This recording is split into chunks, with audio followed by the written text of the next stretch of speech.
So we already know in the Bible what is the role of the Jewish people, right? God chose us to lehavdil otanu, to differentiate us from the rest of the world. Why? Good question.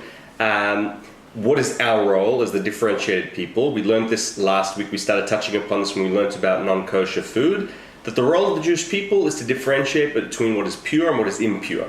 Another great question, why and how we even do that, because we can't see what is pure and impure. So last week we got a manual of what you can and can't eat, meaning what we can put inside our bodies to help us differentiate. This week's Torah portion, Tazria, we are touching upon what happens if we become impure. And there are instances where you're going to become impure at no fault of your own, like when a woman gives birth, and we're not going to touch upon why there's impurity. And then we have other instances where suddenly your home will get these leprous blotches, or your clothing, a sign that you have done something wrong. You are now impure, and you need to, purify yourself. I want to touch upon one phrase in this week's Torah portion that only appears in this week's Torah portion, and Rashi doesn't explain it. And it's shti va'arev. What is shti va'arev? Warp and woof, right? Warp and woof how do we make a garment? Any garment, I think, other than nylon or spandex. How do you make this? You take a nul, which is this long thing, and you put the warp. The bits of fabric that are stretched down, right, the longitude lines, and the woof are the ones that go like this in between, okay? That's shti va'arev.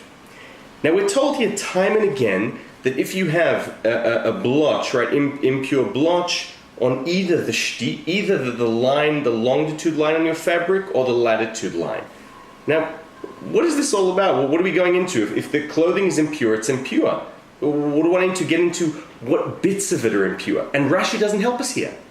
Now we know that Rashi only explains the pshat. Rashi only explains the simple meaning of things.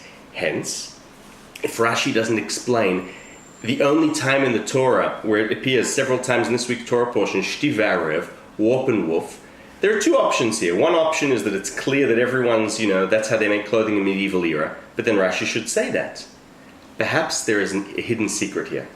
And I found one commentator, the Ramban, right, our great Kabbalist, who is going to give us an interpretation.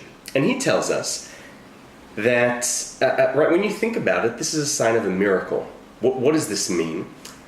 If there would be a leprous blotch on clothing, I would have thought, like when I drink wine and it spills, okay, there's a stain. But how do we know that the stain is a miraculous stain, part of the system of pure and impure? Ramban teaches us this is a walking miracle. Because if you look at your clothing and the stain is differentiated only on the longitude lines, on the warp, or only on the woof, then you know it's because we've been bad boys and girls. And I think if we connect this to this idea of Jewish people needing to differentiate between pure and impure, what better powerful sign than shti va'arev, than looking at the clothing, and it's as if God is telling us here, look, this is the way it's meant to be. There's meant to be a differentiation. You are not doing your job. Now go purify yourself.